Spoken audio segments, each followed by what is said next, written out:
Welcome to Syntax. Welcome to a brand new episode of the Front End Happy Hour podcast. Welcome to this week's JS Party. Live from Shipshape Studios, this is Whiskey, Web, and Whatnot, with your hosts, Robbie the Wagner and me, Charles William Carpenter III. That's right, Charles. We drink whiskey and talk about web development. I mean, it's all in the name. It's not that deep. This is Whiskey, Web, and Whatnot. Do not adjust your set. What's up, everybody? Robbie the Wagner here, wanting to invite you to come hang out with us as we record some live podcasts at All Things Open. It's October 12th to 14th in Raleigh, North Carolina. I know that's coming up, so hopefully you can still make it there. Would love to see you there. It's a cool conference, has thousands of attendees, over 150 amazing speakers like Shruti Kapoor, Jason Langsdorff, Angie Jones, Taylor Desson, and Bree Hall, just to name a few. Tons of huge sponsors, a bunch of big companies you probably heard of, all giving away cool swag. Everyone gave away Lego sets last year. Lots of cool stuff you can get, and you can network if you need a job or just want to hang out. It's a cool city, has a lot of good barbecue, a bow and beer place, and I got fried okra for breakfast once even. Like, food's good, vibe is good. Definitely recommend you check it out. If you'd like to come join us, go to whiskey.fm/contact and contact us, and we'll give you some free tickets. We got 10 free tickets. You can also hit us up on social media or wherever, and we hope to see you there. Hey, everybody. This is Whiskey, Web, and Whatnot with your hosts, Robbie the Wagner and Adam Argyle. That doesn't quite roll off the tongue yet, but we'll get there. Yeah, you need to have some, like, you need to get your name legally changed to something that's like the fifth with a really fancy middle name that's like 70 syllables long, and then we'll be good. Nice. Mother of dragons, mother of bugs, father of many front-end bugs, maybe? Father of... maybe we'll get there. We've got a guest today, though. It is Sir Dave Rupert, Macho Man Randy Standards, Bernie Standards, a.k.a. Barack Shadow Dom Obama, a.k.a. T. Swiftinator. You may know him on such shows as The Shop Talk Show, where he's a web hacker, goofball, radcat, figurine painting, bass slapping, RSS slinging, strudel making friend. Welcome to Whiskey, Web, and Whatnot, dude. Hey, thank you for pulling out the Shop Talk Cinematic Universe deep cuts. That's great. Thank you. I appreciate that. Been there listening to that for a long time. Appreciate Yeah, the it's good stuff. yeah. It's fun. Websites, podcasts, fun. Still, somehow, although maybe it's dwindling. Maybe our interest is dwindling. Is it us or is it the web? I don't know. We'll have to dig into it after some sips. I read some articles. Did you read that article? The Google was like, the open web is dying, according to The Verge, is on The Verge. There are a lot of like hot dog memes, kind of like, who did this? But, yeah. I don't know. It's interesting to think about. If Google's been saying that for a while. Internally at Google, they were very threatened by what was going on. We're straight into the tech and whatnot. Sorry. We need to grease this conversation a little bit. Otherwise, it might just get too hard. We've got the Suntory World Whiskey Ao. I don't know. Ow. Ow. Owl means blue, but actually this symbol looks different. Interesting. Well, it is blue. Like the box is very blue. I can't see myself because my notes are up, but can you see this? Yeah, there. Nice. I've already unboxed mine. And this was chosen specifically for Dave because Dave is a connoisseur of Japan. And whiskey comes from Japan, and it's very good because what does Japan do that isn't just badass and minimal and amazing? Right. And so, of course, they've got some whiskey, and we'll send the Jim Beam pineapple is not out of Japan. Jim Beam pineapple. It's not. That sounds like an instant headache. Ooh, this is beautiful, huh? It was a headache. Does this twist? It does. What does it do? Yeah. Oh, it twists. Twists. That's less fun than a cork, but... I know. Wow. But maybe actually better at sealing things up. That's what the name says. What's interesting about Japan... wow, that was very ASMR. That's why we do it. That's the best part on the car. You're just like in the car. You're like, wow. I'm all of a sudden thirsty. Wow. There was a dark period where you mean listening to the listening, shows? Obviously. You said thirsty. We're not in Texas. You said thirsty for whiskey in the car. Yeah, there was a dark period during I was editing the show myself in Descript, and it would AI take out all the sounds. Mm-hmm. So you wouldn't get any of that. but we're past that. AI. I'm So, using I ice. have I'm a sinner. toast for everyone here. Oh yes, a toast. Yes, we're gonna try some toasts out, and we'll see how they go. Here, let's- So tonight, we are gathered in the spirit of tradition, of unity, and of celebrating the things that truly bring us together. For centuries, humanity has raised glasses to honor milestones, to cherish friendships, and mark those rare moments when the universe aligns just right. And so it is with the deepest gratitude in my heart that I ask you now to lift your glass with me, not for love, not for fortune, not even for health. No, tonight we raise our glasses to the triumphant return of the chili cheese burrito at Taco Bell. Long gone, but never forgotten. It has risen once again like a greasy, cheesy phoenix from the ashes of the discontinued menu items. May its melted glory bless our late night cravings for years to come. Beautiful. Amen. Amen. I went to Taco Bell for dinner tonight, so that was top of mind. Sorry, it's the bean and chili.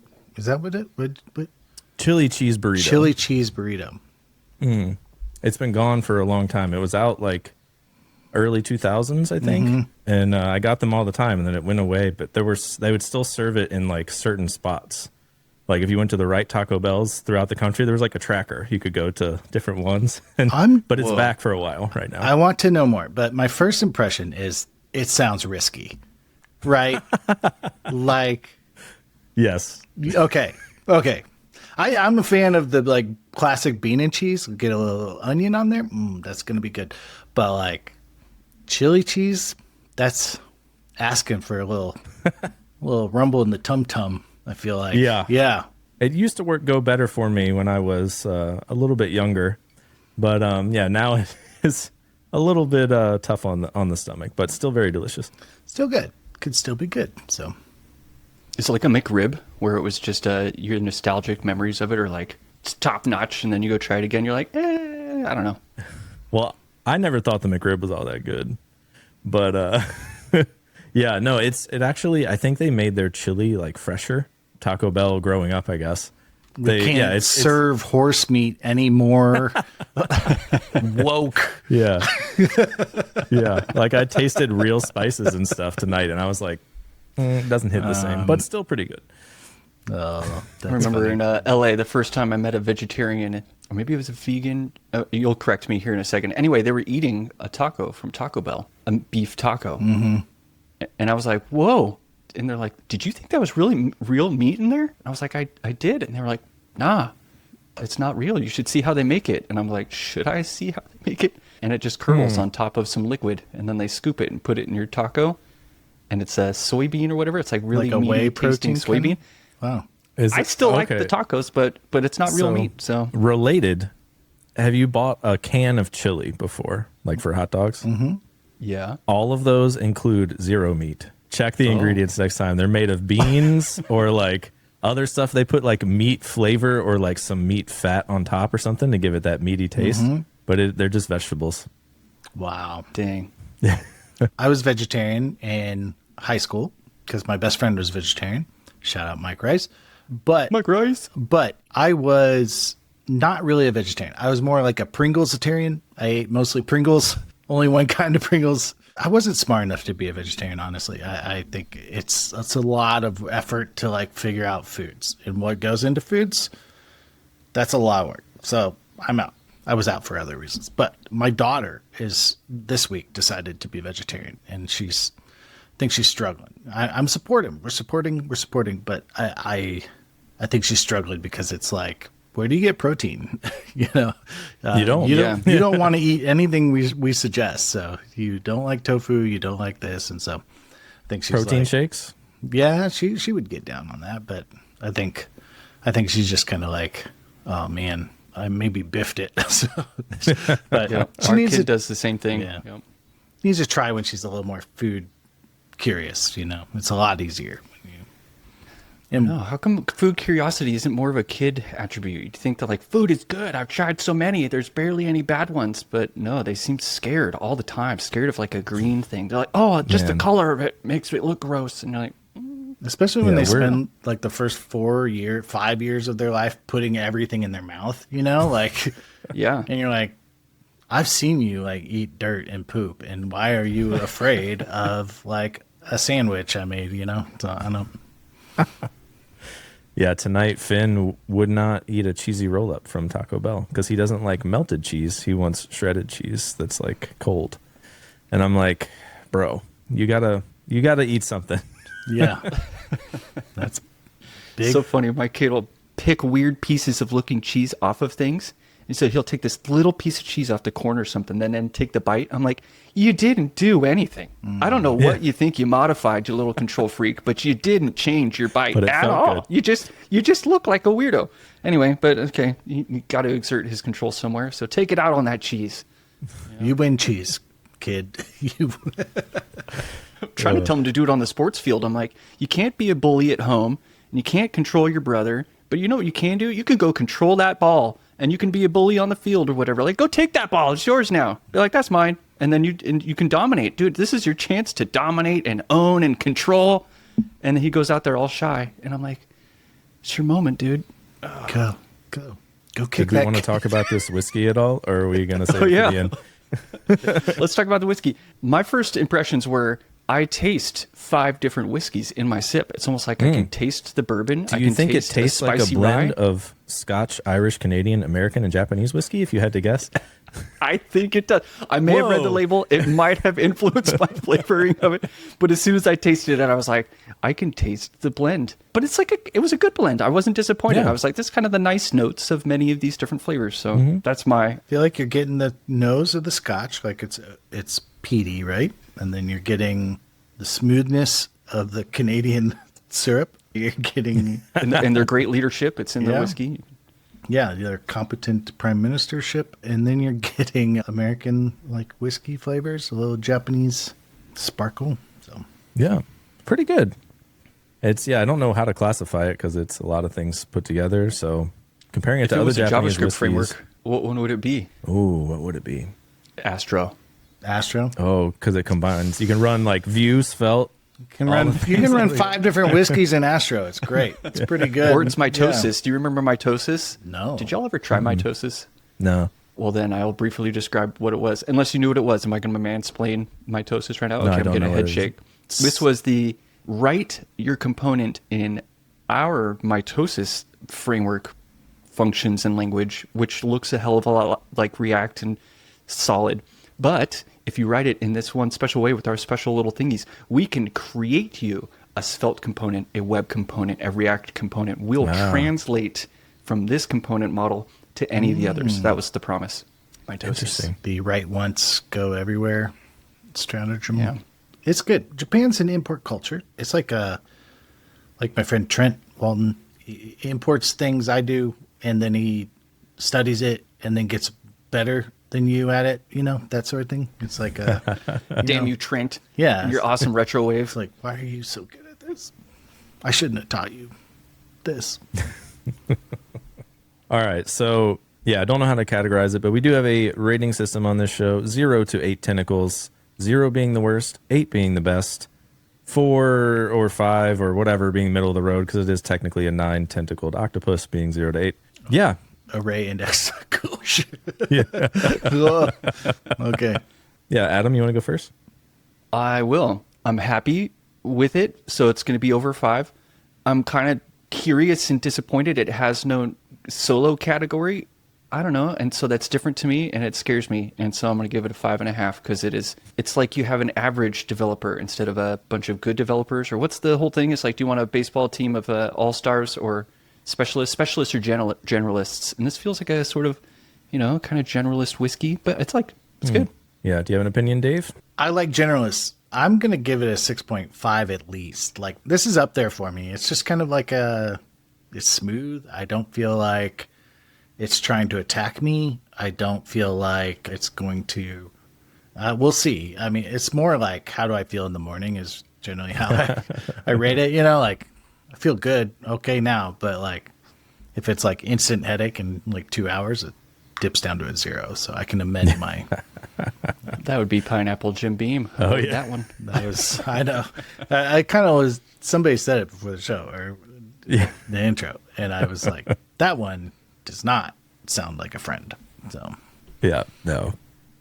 Yeah, so I don't know that I agree with the whole generalist thing here. I think actually being a blender is very complicated. Like there are several whiskey brands that blend things very well and make a better thing than anyone could have made with a single whiskey.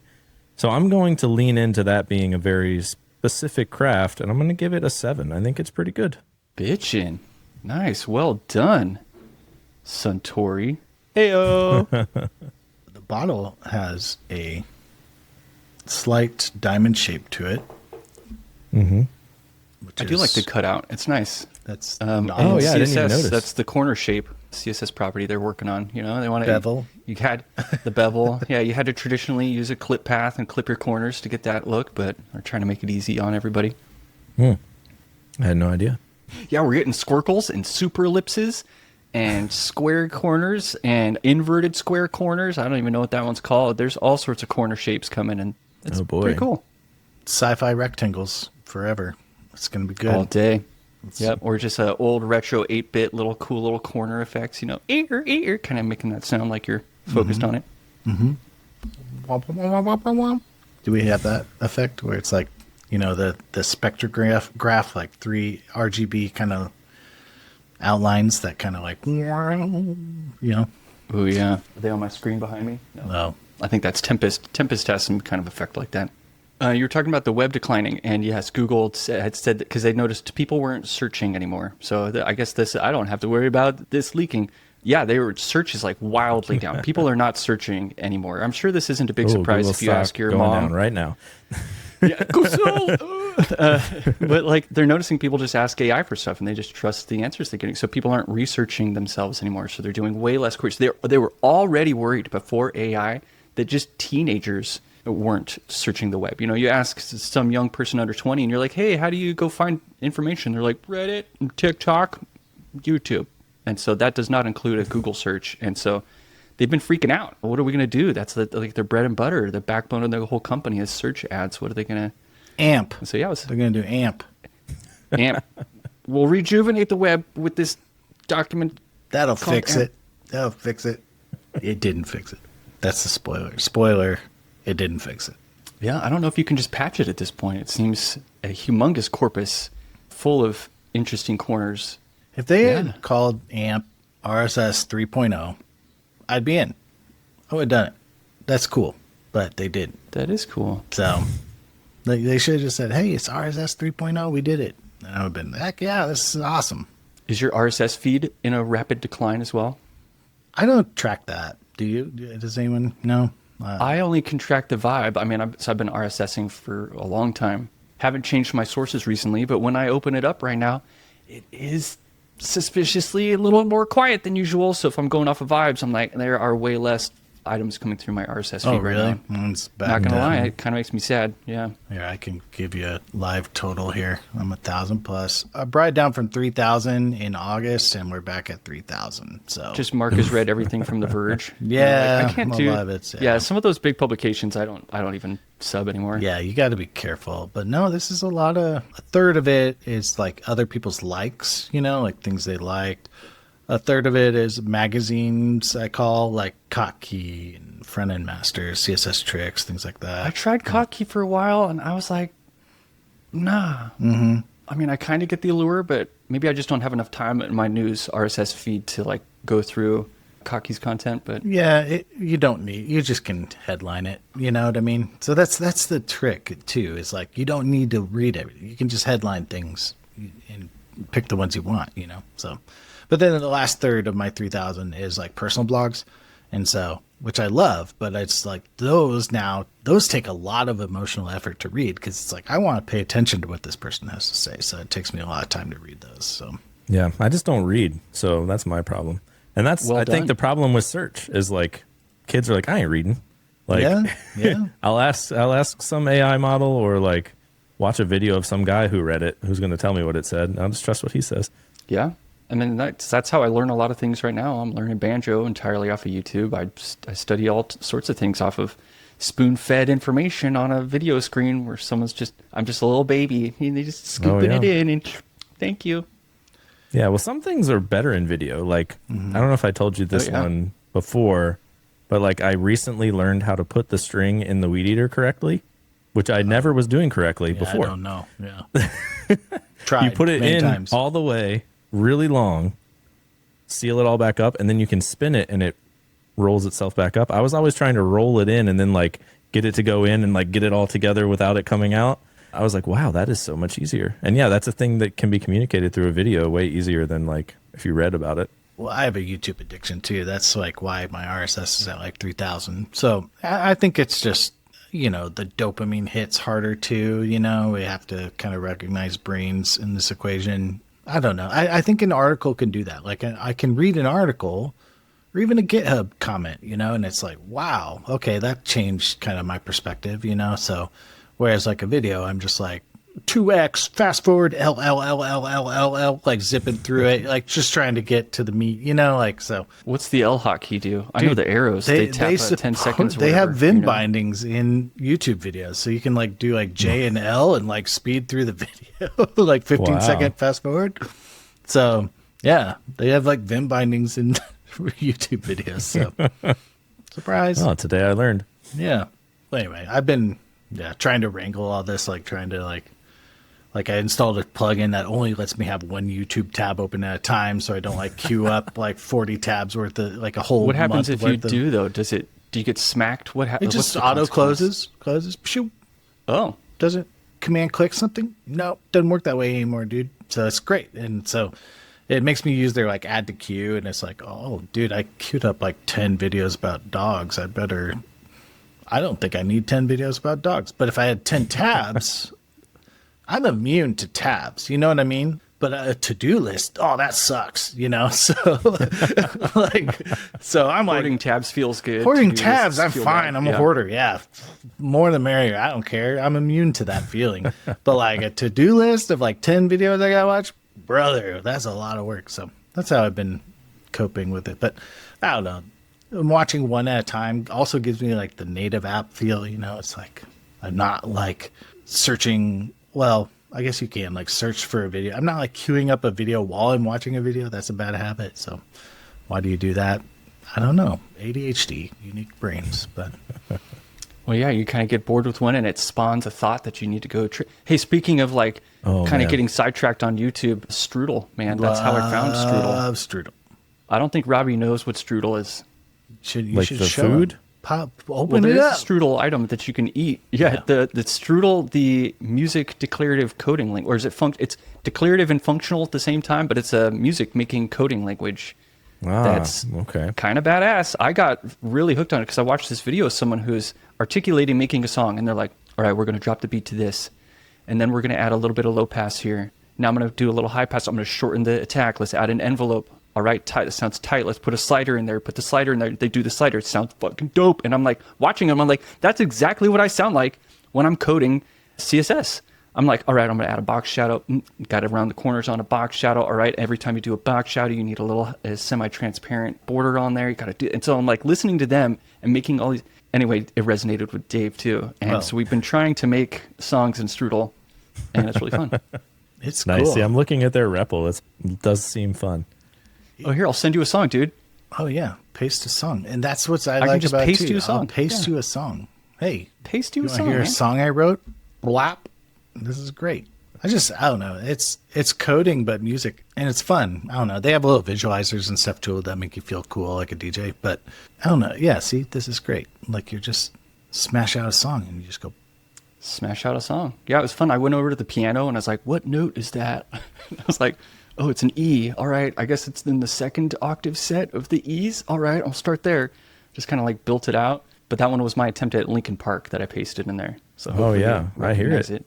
It's now, when you hit stop, The it piano rings just for goes, like 20 sustains. seconds. Yeah. But that's cool though. It's still going actually. The ring is? Oh, damn. Yeah, I think it So might sorry, be I've done. been- It's. Got some good. Do they have piano that tune? like the piano pedal that like muffles it? I don't know what the pedals are called, but the dampener. Oh, I'm sure. Yeah. I'm sure. They've got all sorts of audio packs in there, all sorts of drums. And Dave, you seem to have dug in a lot more. You made a GUI so that you could teach it to people at work. Can you unpack what the hell you screenshotted to me? I was like, you vibed that? So we had a little like, let's all do vibe coding workshop at work. It's not mandatory training, but it does vibe together. But it does reflect Just on vibe. your quarterly 360 report. It's basically, I don't know, Microsoft. I work at Microsoft. We're big into AI, so everyone's like trying to just whatever, be open-minded and try things out.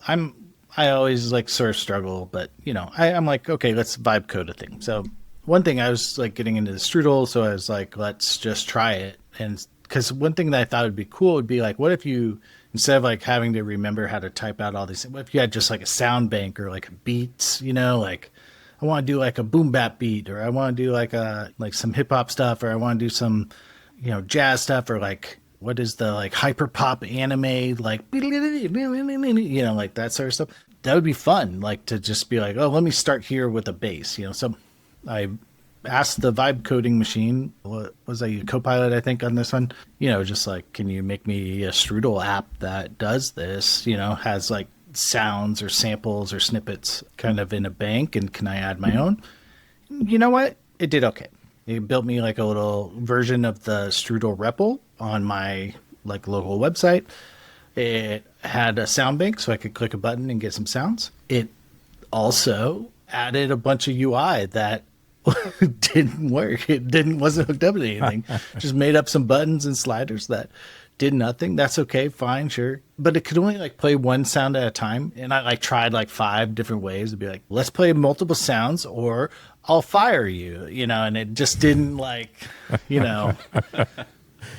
didn't do it, and so that was kind of sort of sums up some of my experiences, just like it gets you so far. It gets you to like the 80-yard line sometimes, and then you're just like, okay, cool. Now I want to finish it or like get it to a point I'd share it, and it's like, oh, I just can't do that, man, and now you have whatever 1,000 lines of JavaScript you have to kind of go through and be like, what does all this do now? I wasn't paying the most attention, to be honest. So, yeah. That is my experience with Bolt and Lovable and any of those that sort of like I don't get to go reach in and sort of hone in on a function and try to get it to do something, and then my tokens run out. They're like, your free plan is done. And I'm like, I was already done with you because you were broken now, so I'm out. It is a guilty pleasure to like do a search term for like ran out of tokens or ran out of credits, because it's like, I don't know, it's poor, not like money poor, but maybe money poor, but like just trying to do a thing, and then they ran out of money to feed the machine, so that's too bad. Yeah. So The worst for me is when it runs out of just room. Context or whatever. Yeah. Yeah. You're like, hey, we were like almost there, and it's like, please start a new chat. And I'm like, really? Okay. Yeah. We're so close, huh? This just in, whiskey.fund is now open for all your merch needs. That's right, Robbie. We're hearing reports of hats, sweaters, and t-shirts, as well as a link to join our Discord server. What's a Discord server? Just read the prompter, man. Hit subscribe, leave us a review on your favorite podcast app, and tell your friends about our broadcast. It really does help us reach more people and keeps the show growing. All right, back to your regularly scheduled programming. I don't know, but Adam, you were saying you're getting into like all that spec-driven development stuff, right? Like, I do keep trying it, yeah. I want to democratize coding, like my designer friends. A lot of them are in Cursor, or they're in Bolt, poking code, like a Cartman with a stick, hey, do the thing. And I kind of would rather that we all just worked in the same thing. So like at Deloitte before Google, we are doing huge work for Intel, and I made sure that we had a lot of documentation because it could ground more people in the work. It would ground the code, it would ground the designers, it would ground the PMs, it would ground everybody, and we could all go work there. But I noticed that it could rot very quickly. So someone had to be tending to the garden of the docs, or else, and that usually fell on like one person, and they couldn't do it all. And I would like to think in this future where, what if, the core values and the tenets and the why, these are all things that we all constantly tend to as a group. And then what if we execute the spec and apps pop out? I mean, I love front end and I love crafting things, and I don't think I'll ever stop doing that. But at the same time, I would like people who fight for the user more, to be more involved in there, or even just PMs who think they're hot shit to go in there and be like, I'm just going to tweak this little thing and watch this feature pop out. And then it's just like they get burned and they're like, oh crap, I need us to work as a team inside of here. So yeah, I'm interested in just getting more people involved in what we do to diversify things, to make things easier. And yeah, I keep trying them. I tried Coder last week. I tried Kiro. I must put 40 hours into Kiro. And GitHub's just came out. So GitHub's is interesting to me because it's not in an editor, right? You got Kiro and Coder spec-driven IDEs. And I'm like, I don't need a whole tool for that. Like, so GitHub's kind of sounds interesting. It was Specify or Specify, right? Specify, yeah. Yeah, Robbie, have you tried any of this stuff? Yeah.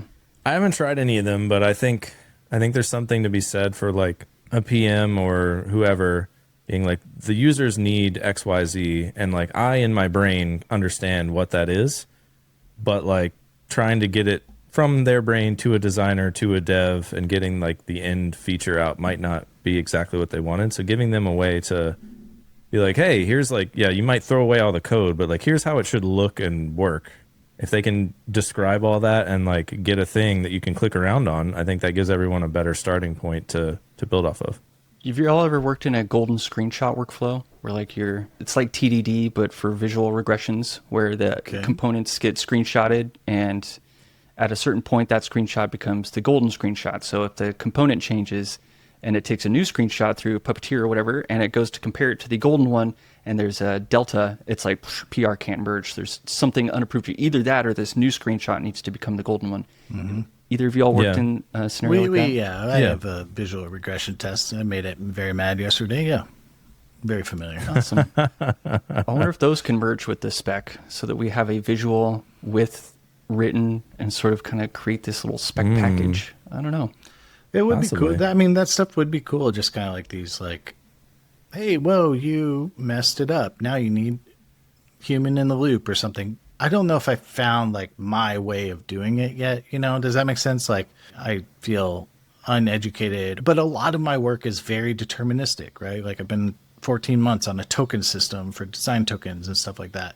Those have to be correct. I can't be like, just make some tokens, dude. The names and the values have to be correct. Like I can't mess around with that. So, but I can mess with tooling around that or whatever. I think there's like, you know, I have a friend, he's in like ad tech and he's a product manager.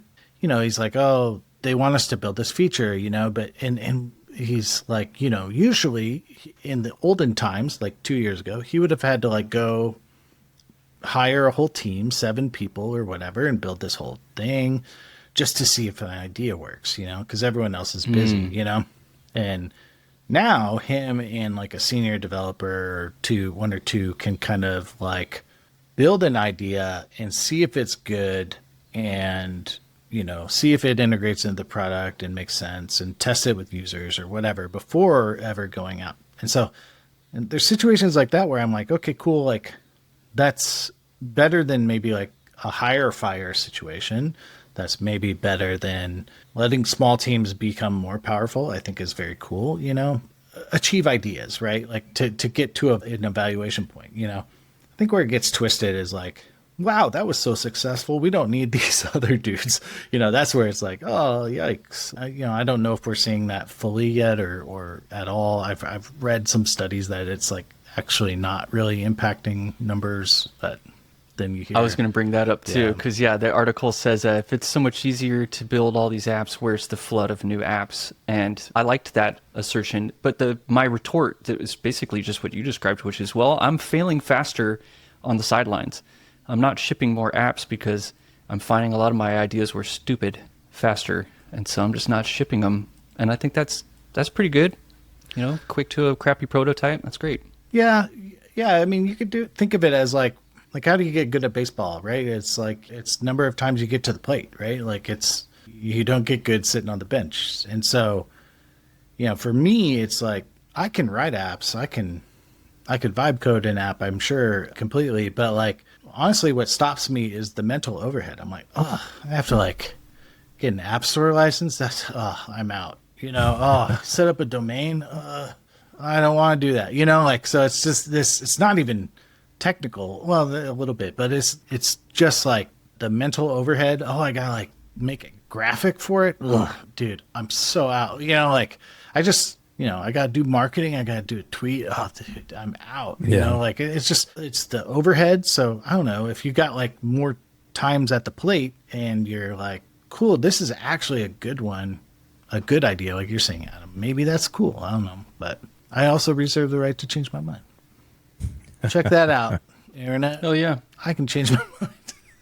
Yeah, I wish someone would fix all of that stuff you need to publish to an app store and stuff too. Yeah, it's like, so Swatch is a Electron app that like works for Mac, Windows, and Linux theoretically. Not 100% everywhere because like I haven't run it on all those things that much because I just develop on a Mac. But anyway, I had it auto publishing everything through like GitHub Actions, and then like Windows decided, hey, if you want to publish an app, you need like a physical USB. You've got to get a key on a physical USB. So if you want a cloud service to do that, they're going to charge you 10x what they did before because they have to get the physical USB and like do a thing. So I was like, do I just stop supporting Windows? I don't know. And then I basically ended up just publishing it to nowhere because also like I think my Mac stuff expired too. And I was just like, fuck it. Like I don't care anymore. Like I'm going to still build this app, but I'm just never publishing it again. Like, so yeah, that's a big problem. Someone needs to make that stuff easier. Yep, that happened with VizBug. That happened with Kiro. So the app I was making was a Bluetooth proximity strategy fighter, where it was like you go out in the world, and if your phone comes in contact with someone else playing the game, your characters battle, and you get a result of the battle. It's like a pocket battles idea. Anyway, it's going really fun until I had to put it on my phone and then deal with all the stuff of that. And then if I wanted to put it on someone else's phone, and then I start signing up to these app stores, and yeah, it gets nasty so fast. So sure, I could spec drive my way through a lot of an app. However, getting it in through the finish line is still tedious, a really frustrating and expensive crap to deal with. So working on an app in my spare time, it's like a little camera app because I was like, I got into cameras. YouTube is radicalizing me, sending me like whatever $9,000 Fuji cameras. But anyway, there was this one that's kind of like, kind of Lomo. Do you know Lomo cameras? It's kind of like very casual, like it actually takes like a crappy photo. I used to do this in my 20s and like took thousands of Lomo photos, like cross-processed the photos and did all this stuff. And all the photos are blurry. Lived in Japan 3 years, don't have a single good photo because they're all... Damn. Well, it's fine. I had a good time. They're artistic. The photos are up here in the brain. And so I had a great time. But yeah, it's very artistic or whatever. And so I just was like, I don't know, my general malaise, disdain with the internet because it's collapsing apparently because of Google. Just kidding. I just was like, I want to make something fun like that again. Like, wouldn't it be cool to build a little camera myself and like web cameras? I was like, I can do this in JavaScript. Like, I know what I want to do so I can build it, right? Started building it. Got a little bit of camera API, media capture, got a little bit of video capture, got a little bit of canvas, render to canvas and mess up the photo source stuff. It's going good. Until, like, I noticed this one thing. Like, when you have, like, a camera, kind of like a viewfinder, or like a video, and you use the image capture.takePhoto API, what happens is that video zooms in a bit. Like, so if my face is here, I'm putting a box up on the screen for you audio listeners around my face. My face is here. I hit take photo. It's now, like, here. But the photo it took is now out here. What in the hell? Weird. What the hell? So What in the hell, Bobby? What in the hell, Damn it, Bobby? dumb? That's the best Texas put down ever. Is like, what the hell, dumb? Anyway, that's what's going on. And so this is the stuff. Vibecode's not going to know about it. There's not a single article on the internet about this. And then I'm digging, so I pulled a thread. Oh, what about my iPad? Oh, guess what my iPad does? Video. Great. Video's in there. It's like squished. That's weird. What's going on? It's taking a portrait video. Oh, yeah. Okay, cool. Weird. Okay, then I'll take a photo. Cool. What happens? Well, the photo like zooms out and now it's landscape and super wide or whatever. And it's just like, this is frustrating. Like, this is the stuff. Like, this, like these cross-device, cross-platform, cross-everything sort of things. That's the stuff that just, I don't know, you want to throw the computer at. And like, I'm not even vibe coding. This is just purely like my device hardware somewhere is like failing. And so like, I think there's like an API I can use to fix it. And so I just need to find a night to do that. But it's just like, man, that's the stuff that's not fun. So I can get there. It takes me a day to get where I want, but then it's like, now I find these problems and they turn out to be kind of deep problems and they're not fun problems. And so now I'm done. The dopamine tank is empty and I'm out. I'm going to YouTube. Yeah. I'm going to have dopamine injected into my mind now. Thank now I'm studying Japanese wood joinery. So there you go. So Hey, so you're in Texas. How many people have you seen coding on a horse? Like riding a horse, just casually hacking, probably vibe coding on a horse. Have you seen that before?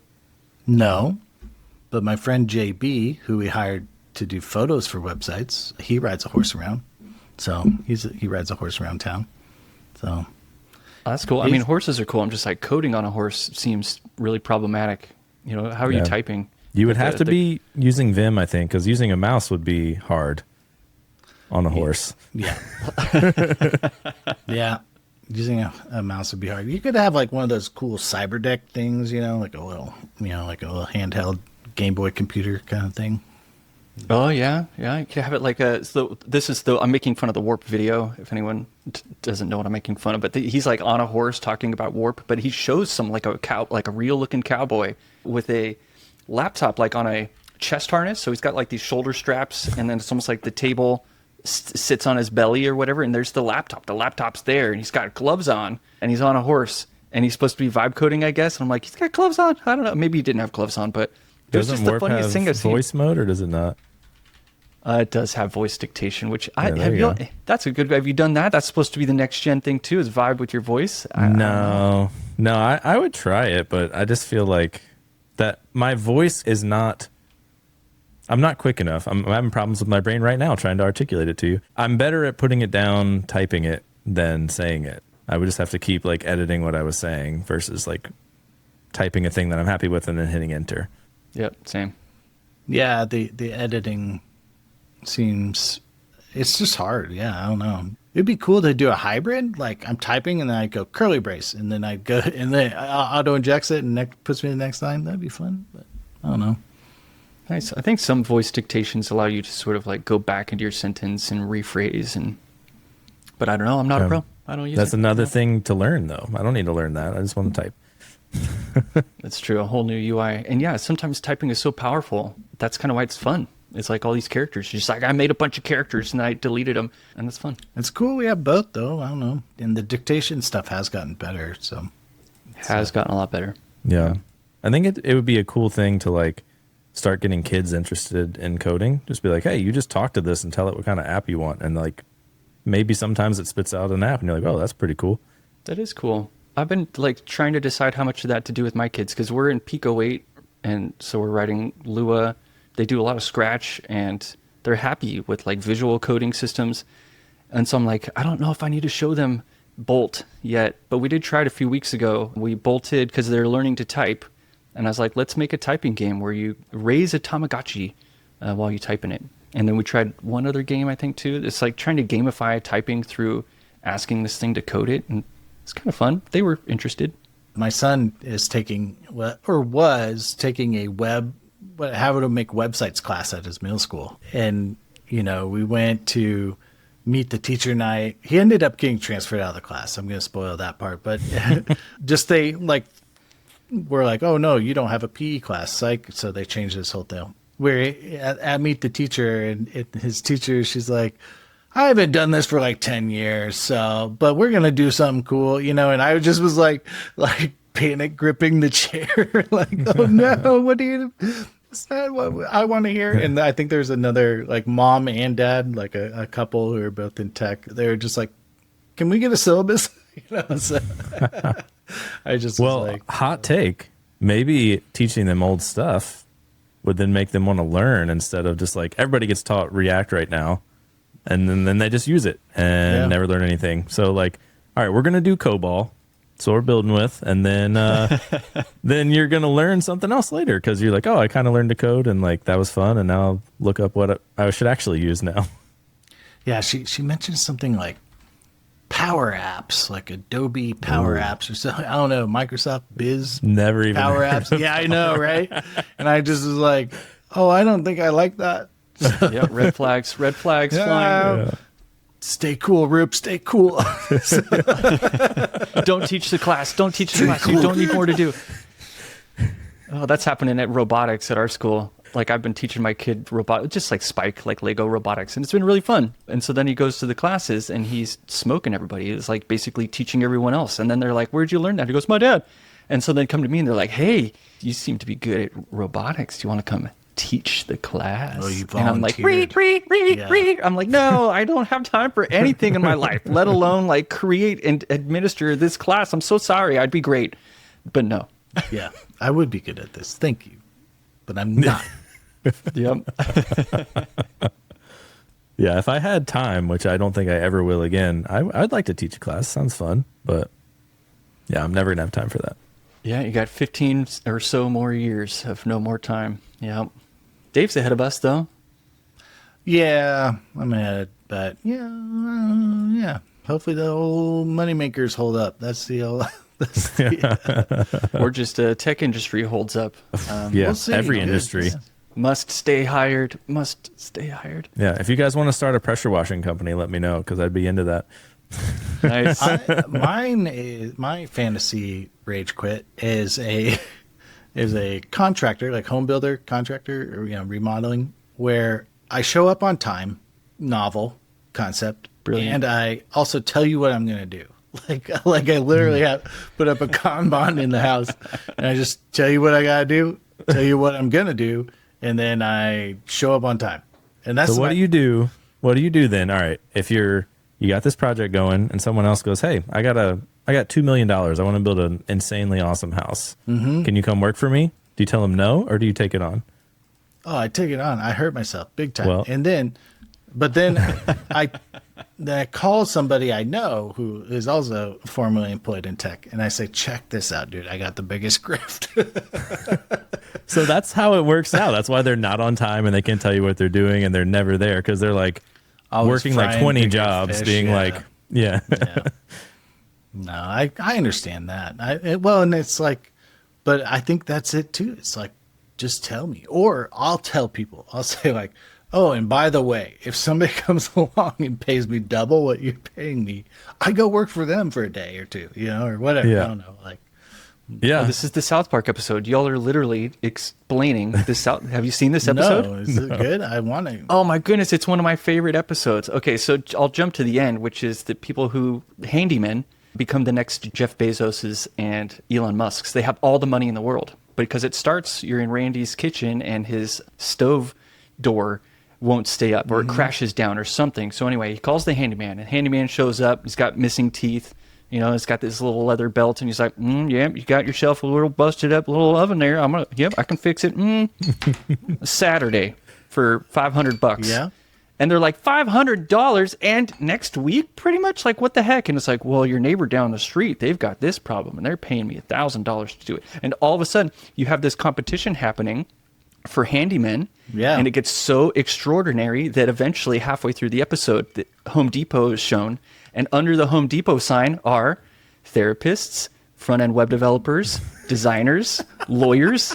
And they're all in there like, we'll work. We need work. And then guess who drives by? It's the handyman in a huge truck with spinners on it, all these flashy lights, and he goes, "Psh, losers," and drives away from them. Dude. And I'm like, this is one of the most amazing reversals of roles I've seen. I love it. So Yeah. funny. So my other idea, I'm giving you all my ideas. Why am I just giving free advice? It's the whiskey. My other idea is, do you know what nanny shares are? Did y'all yeah. ever do partake in that? It's basically a family or 2 families, 3 families go in on a nanny full time, but they split up days and they're like, you get 2 days, we get 2 days, etc. So it's Nanny timeshare. nanny timeshare, and you get a break, your partner gets a break, and then another family gets a break and stuff like that. So anyway, I think it's pretty cool, legit. What about that for handymen? Call it the super. Ooh. And you're like the superintendent of a bunch of houses, and the super comes around and it's like, what are we doing today? you got me for the whole day. What do you want to do? It's like, I don't know, clean the baseboards. It's like, you got it, dude. Like, I'm doing that, like, oh, no light bulbs. Great. Let me fix that. Like the super is here to fix it, like, and it's just. So this is a business near me. I don't know if it's nationwide, but I've gotten things in the mail. It's called Hassle Free Home.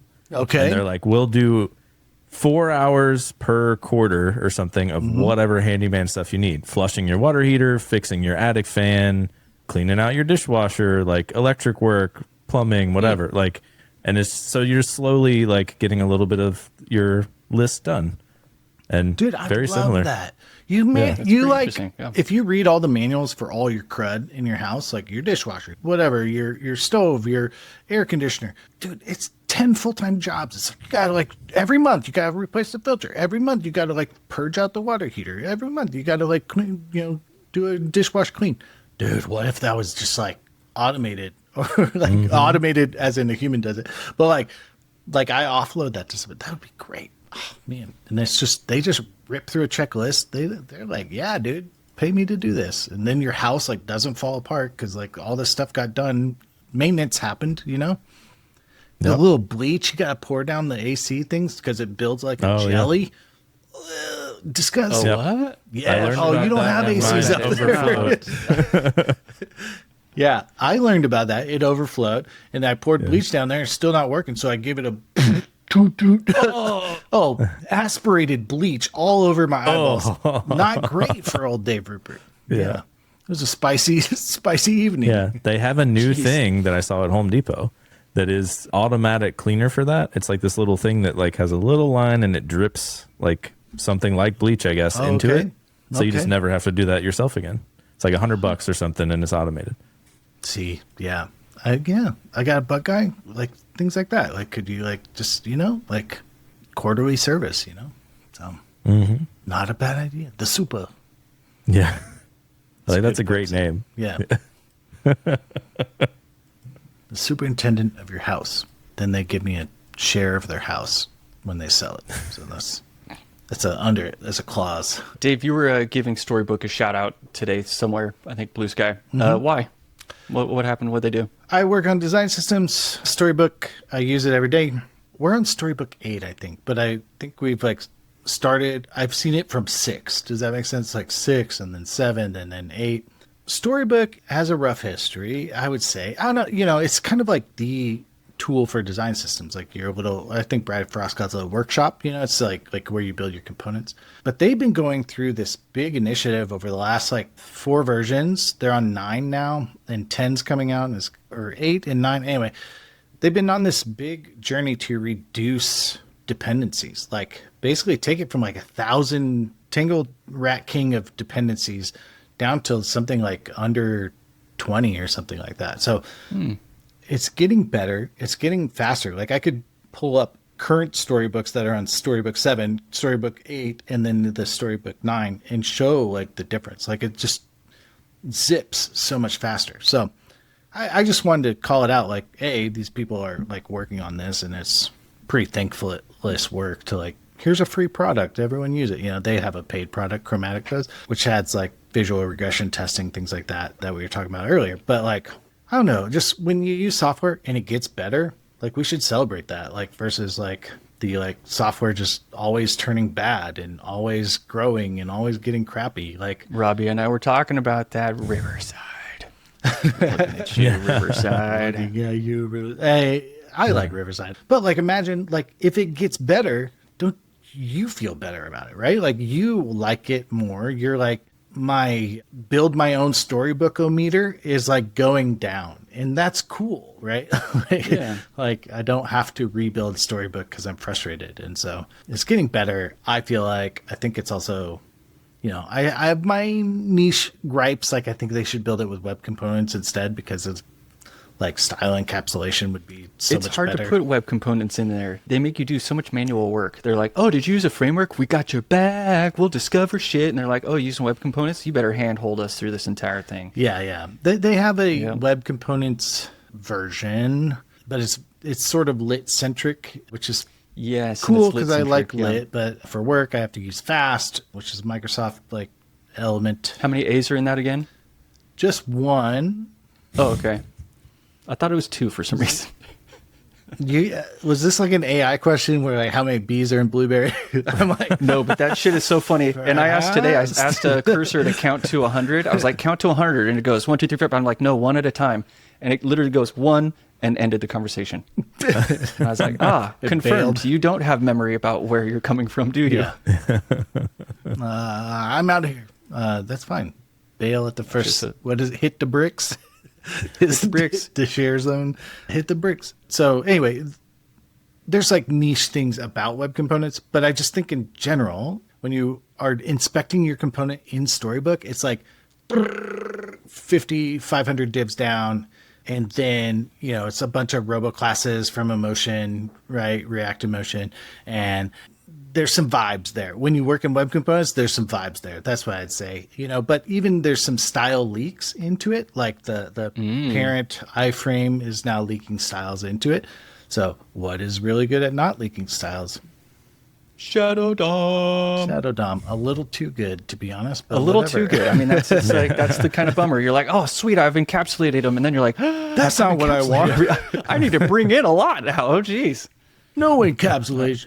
Must have encapsulation. Gets encapsulation. Bad encapsulation. Everyone wants it until they get it. So, no, anyway, those are my niche, like nuanced opinions. But anyway, it's getting better. And so that's good. We should celebrate that.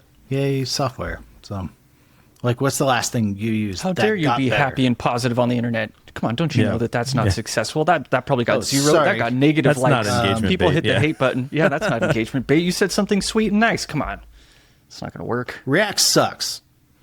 Oh, hey, that reminds me of our favorite. I'm sorry. Here, no, we got I'm just kidding. a Go to couple of hot takes for whiskey.fun. this It's trailer. fine. It's fine. No, I just wanted to give you some good clips. It's just like, what's the last thing you used that got better, right? Like, it's hard to name the last thing that got better. Like, you're like, Well, you whoa. probably don't remember unless it got drastically better, because most things do get worse. Like we said, like Riverside used to be amazing.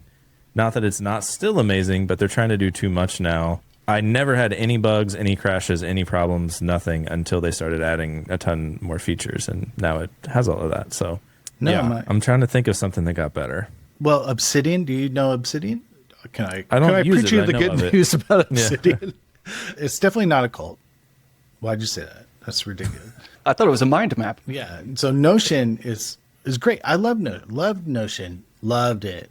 As the years go on, you're like, man, it's kind of slow, huh? Like you just don't see it at first because you're so enamored with the product, right?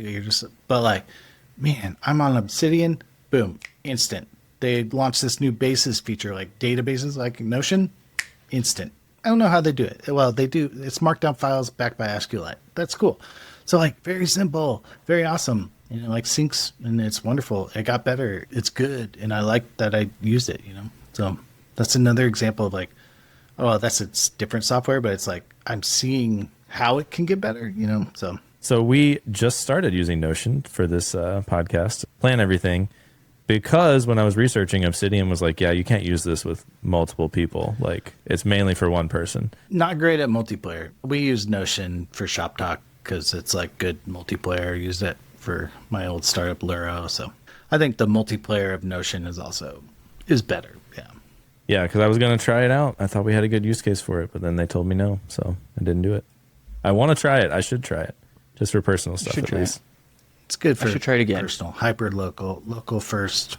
It's good. Well, I'm sorry, but I have to go. Got to meet my dad. Yeah. That sounds fake. Gotta meet my dad. That made it sound like you had never met him before. Like, Oh man, I'm meeting all the dads today. My spouse's dad was in town. My dad's staying the night at my house tonight. We're going out to dinner, so it's just a dad wow. day. I'm a dad. It's just dads all around. I don't know. nice, cool. Well, before we end, is there anything you'd like to plug, Dave? Yeah, you can listen to Shop Talk, shoptalkshow.com. You can come to my website, daverupert.com, subscribe in RSS. I'm on Mastodon, Blue Sky, not the other one. So, yeah. Cool. All right. Thanks, everyone, for listening. If you liked it, please subscribe. Leave us some ratings and reviews. We appreciate it, and we will catch you next time. You've been watching Whiskey Web and Whatnot, recorded in front of a live studio audience. What the fuck are you talking about, Chuck? Enjoyed the show? Subscribe. You know people don't pay attention to these, right? Head to whiskey.fun for merch and to join our Discord server. I'm serious. It's like 2% of people who actually click these links. And don't forget to leave us a 5-star review and tell your friends about the show. All right, dude, I'm out of here. Still got it.